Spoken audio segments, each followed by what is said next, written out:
And for a closer look on those efforts to secure a peace deal in Ukraine, we speak with John Blaxland, who is Professor of International Security and Intelligence Studies at Australian National University. Professor, let's go through points of that peace plan.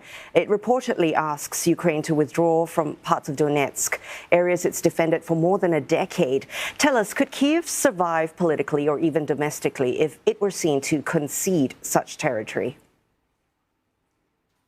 No, it's a great question. It's the most contentious part of this plan. Donetsk is the key terrain that's been fought over for the last year. It's been subject to intense attacks by Russia and incredible defense by Ukrainian forces. And it is the part that is in contention now for a supposed handover to Russia is the part of the most heavily defended part. So were Ukraine to hand this over, it would be like giving away the area, the most fortified frontier of Ukraine facing off against Russian forces.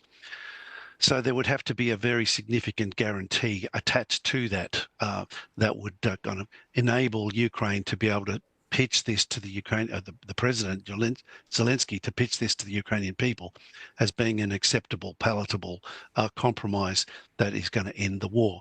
Noting, of course, that we're going into a very potentially a very brutal winter, one where the Ukrainian people are essentially largely without power. And so it's a bleak future being faced. So you talked about security guarantees. Right now, they're offering only very vague ones, plus this draft to make things a little worse. It bans Ukraine from joining NATO. It restricts Western troop deployments. So how credible could such guarantees ever be, bearing in mind Ukraine's experience with the Budapest Memorandum?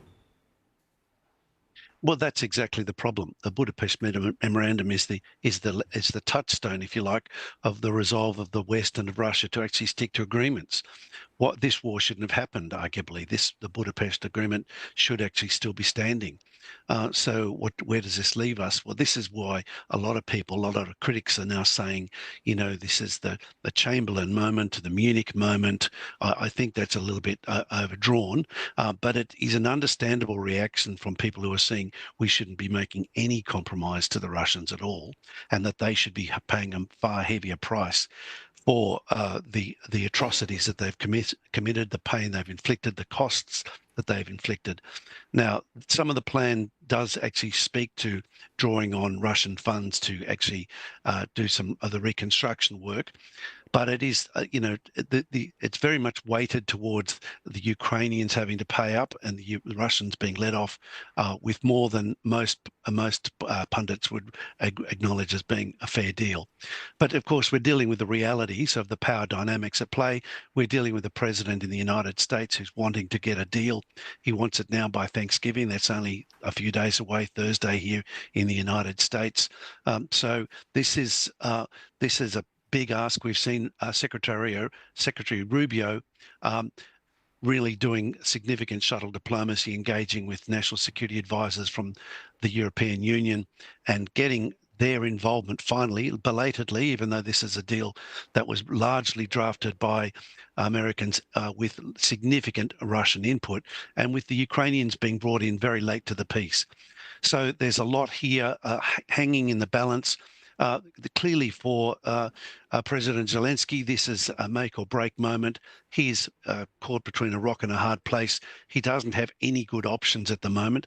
And the question is, how much does Europe come in support to push back? And this is where the Brits, the French, the Germans and the Poles have, and the French, of course, have a significant role to play in their negotiations with Rubio and, of course, with President Trump as well. How much does President Trump want this to get sorted by then? How hard can the Europeans negotiate? How well can they stand up in defense of Volodymyr Zelenskyy, noting, of course, that there are implications from what happens here across the Eurasian landmass. China, North Korea, Iran, they're all watching very, very closely as to how these negotiations unfold.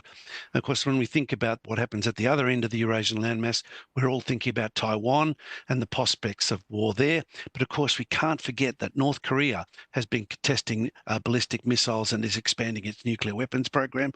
And so the prospect of war is actually significant on the Korean Peninsula as well, let alone in the East China Sea and the South China Sea.